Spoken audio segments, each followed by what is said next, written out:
I'm out here watering, first time in 3 weeks. It's kind of the evening. And you know, I'm out here in the west, Portland, Oregon. We have a problem with water. We're fortunate, you know, we get a decent amount of snow. We had good snow last year, and that's primarily where our water comes from.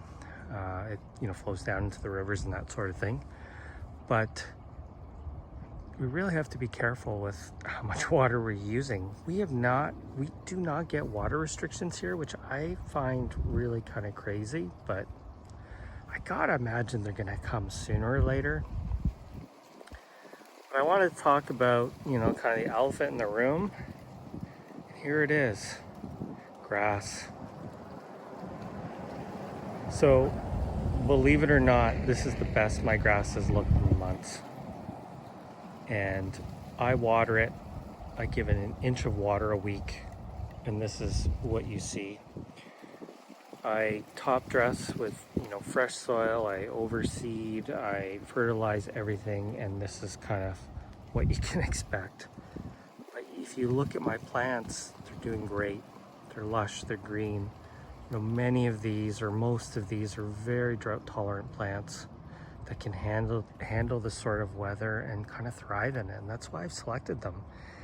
But you have this water and nutrient hog, and really, lawns are horrible.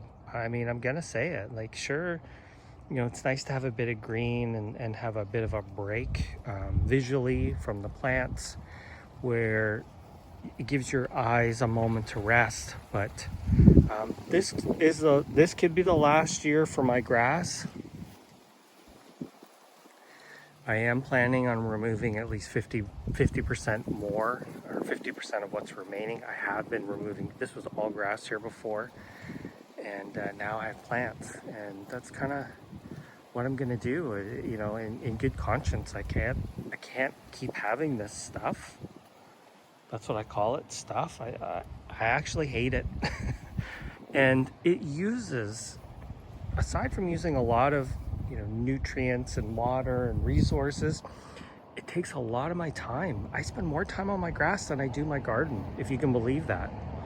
I'm always, you know, fussing with it, and look at the payback I get. So next year, the new project is to remove the grass, and I'm gonna actually expand the gardens even more. Now, I have all winter to think about it, because, you know, you just don't want to be ripping it up and just throwing stuff in just for the sake of throwing something in. But I'm gonna try and make it happen. So stay tuned. It's probably, I'm thinking of starting in April, March or April, depends on the weather. And step one will probably be sheet mulching, where I put cardboard down. Last time, this whole area, what I did was I put cardboard boxes. I top dressed with quite a thick layer of nice fresh soil. I cut through the, you know, cardboard where I wanted to put the plants, dug out a hole, and then on top of that I put the mulch, and it worked fantastic. It killed the grass. The plants did extraordinarily well, and I'm going to do that again. I spend very little time on my front yard, and that's what I like. I think it looks good. I think it's visually more interesting.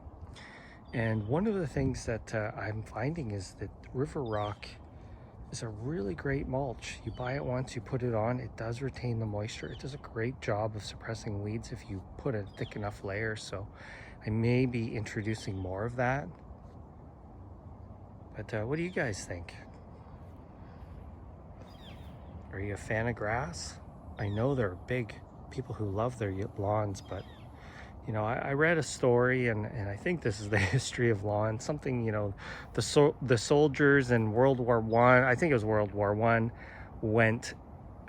were overseas, and they were in the UK, and they saw all these lush green kind of lawns, if you could call it that, and it was basically fields that the sheep had mowed down, and it was, you know, they get a lot of rain there and that sort of thing, and they wanted to recreate that, and that's when lawns kind of came into fashion. Well, lawns are out of fashion.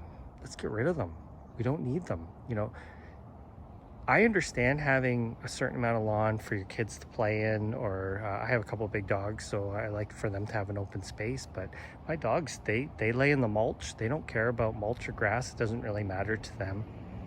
But let's just, you know, think about it. All the money, all the pesticides and fertilizers, and, you know, I'm sure you've heard it all before, but it's just a total waste. And you get so little in return.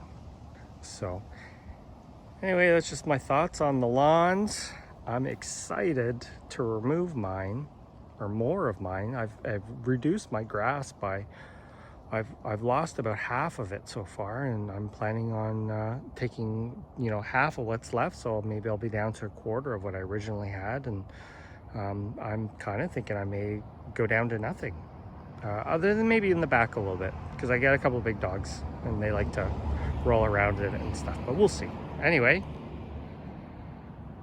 nice day here. September 1st, about 80 degrees, and it's gonna get hot from here on in. Thanks for watching.